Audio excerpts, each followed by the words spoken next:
नमस्कार. गुढीपाडवा हिंदू दिनदर्शिकेनुसार गुढीपाडवा हा 3.5 शुभ मुहूर्तापैकी एक शुभ मुहूर्त मानला जातो. महाराष्ट्रात चैत्र महिन्याच्या शुक्ल पक्षाच्या प्रतिपदेला गुढीपाडवा हा सण साजरा केला जातो. गुढीला बांधण्यासाठी काय काय साहित्य लागतं ते आता आपण पाहूया. इथे मी ही नवीन कोरी साडी घेतलेली आहे, हे पहा, आणि त्याला अशा छान निऱ्या पाडून घेतलेल्या आहेत. त्याचबरोबर इथे मी बांबूची काठी घेतलेली आहे. गुढीवर उपडी घालायला हा मी तांब्या घेतलेला आहे आणि त्यावर स्वस्तिक बनवलेला आहे. त्याचबरोबर गुढीच्या बाजूला स्थापन करायला मी हा कलश तयार केलेला आहे. गुढीला घालायला इथे एक हार घेतलेला आहे. गुढीला ओवाळण्यासाठी ताट तयार केलेलं आहे. त्यामध्ये दिवा, अक्षता, हळद, कुंकू घेतलेला आहे. गुढीला दाखवायला, नैवेद्य म्हणून दाखवायला पेढे घेतलेले आहेत. त्याचबरोबर गुढीला बांधायला साखरेच्या या बत्त्यांच्या माळ्या घातलेल्या आहेत. ज्या दिवशी गुढीपाडवा असेल त्या दिवशी तुम्ही तुमच्या घरी जो नैवेद्य बनेल, जसं की पुरणपोळी किंवा श्रीखंडपुरी, ते तुम्ही गुढीला दाखवू शकता. गुढीला या सर्व वस्तू बांधण्यासाठी मी इथे लाल पिवळ्या रंगाचा हा कलावा घेतलेला आहे. यानेच सर्व वस्तू गुढीला बांधायच्या आहेत, सुतळीने अजिबात बांधू नये. त्याचबरोबर गुढीला बांधायला इथे आंब्याची डहाळी आणि कडुलिंबाची डहाळी ही अशी बांधून घेतलेली आहे. गुढीपाडव्याच्या दिवशी कडुलिंबाची ही पानं प्रसाद म्हणून वाटली जातात, कारण कडुलिंबाची पानं खाल्ल्याने पित्ताचा त्रास कमी होतो. त्याचबरोबर त्वचेचे रोग बरे व्हायला मदत होते.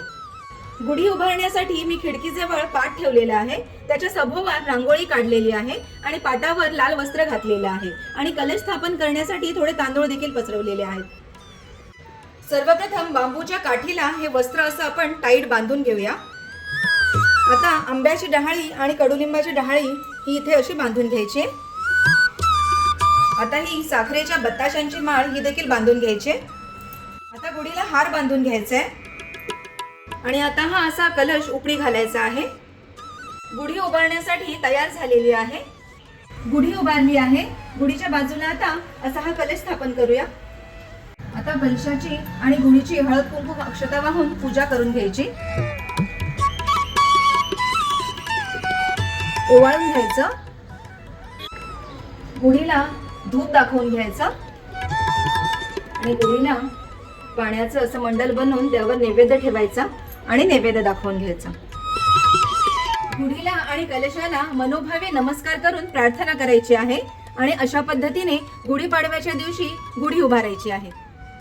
त्यानंतर संध्याकाळी सूर्यास्ताच्या वेळी गुढीला हळद कुंकू, फुले आणि अक्षता वाहून नमस्कार करायचा आहे आणि गुढी उतरवायची आहे.